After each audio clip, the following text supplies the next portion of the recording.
Где паспорт Анны? Вот квартира Бориса. Я не читал конец письма. Notice how the endings of these nouns change. Anna becomes Anny. Boris becomes Borisa. Письмо becomes письма. These are genitive case endings, and one of the most common uses of the genitive is to indicate ownership or possession, or attribution, as in these examples. But you'll also see genitive case endings after numbers, with negation, and some other contexts. You'll be using these forms all the time. So in this video, let's look at genitive case endings of nouns. The basic ending for masculine and neuter nouns is a. Язык – языка. Борис – Бориса. Окно – окна. Письмо – письма. And of course, after soft stems, we'll spell that with the letter я. Общежитие – общежития. Словарь – словаря. Музей – музея. Дмитрий – Дмитрия. Notice how we drop the и краткая and the мягкий знак, the soft sign, before we add that ending. Also notice how in suffixes like yets and ok, the ye and o are fleeting. That is, they disappear whenever you add an ending. So we get forms like these. Подарок, remove the o, подарка. Отец, remove the ye, отца. You can also see this sometimes when ye or sometimes yo is the second to last letter in the word. Ковер, ковра. Here are some examples. See if you can get the genitive form before it appears on the screen and say why it's spelled as it is. Стол, стола. Язык, языка.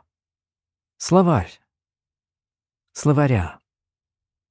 Николай, Николая. Василий, Василия. By the way, take care with names like Dmitry, Vasily, and some similar nouns. They may remind you of words like хороший, маленький, but keep in mind that they are nouns and they take noun endings. Хороший and маленький are, of course, adjectives. So even if the nominative forms happen to look the same, you will see the difference in other cases. Here in the genitive, we have the noun endings Dmitria, Vasilia, but the adjectives will take adjective endings. Хорошего, маленького. A few more examples.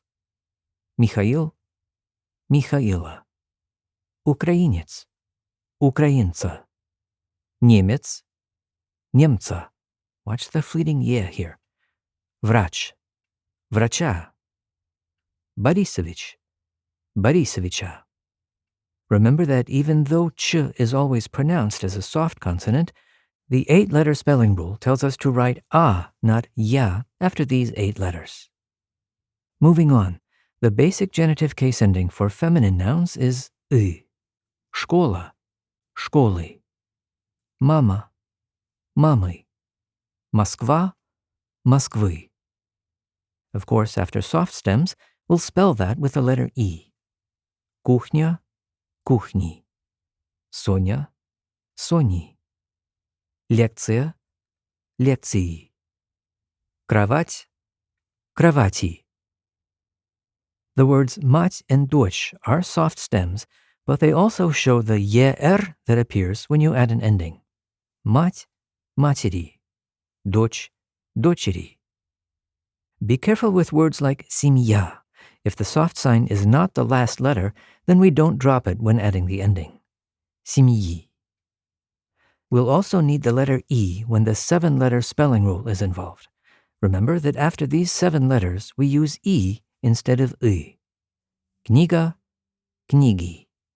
Бабушка, бабушки. Маша, Маши.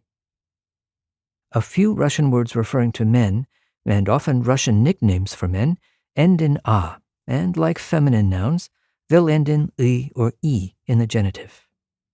Pasha, Пашей. Папа, папы. Дедушка, дедушки.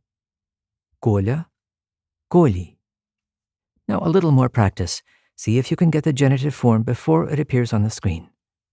квартира, квартиры, кухня, кухни, книга, книги, кровать, кровати, Саша, Сашей, дядя, дяди, Таня, Тани, лампа, лампы, мать, матери, семья, семьи. The genitive plural of nouns is a little different from other sets of plural endings, so we'll discuss that in a separate video. Summing up, the genitive ending for masculine and neuter nouns sounds like ah, spelled with the letter ah after hard stems, ya after soft stems. Feminine nouns in the genitive singular end in I after hard stems, E after soft stems, or when the 7-letter spelling rule is involved.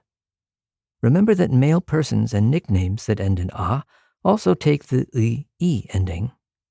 And watch for the irregular мачери and дочери.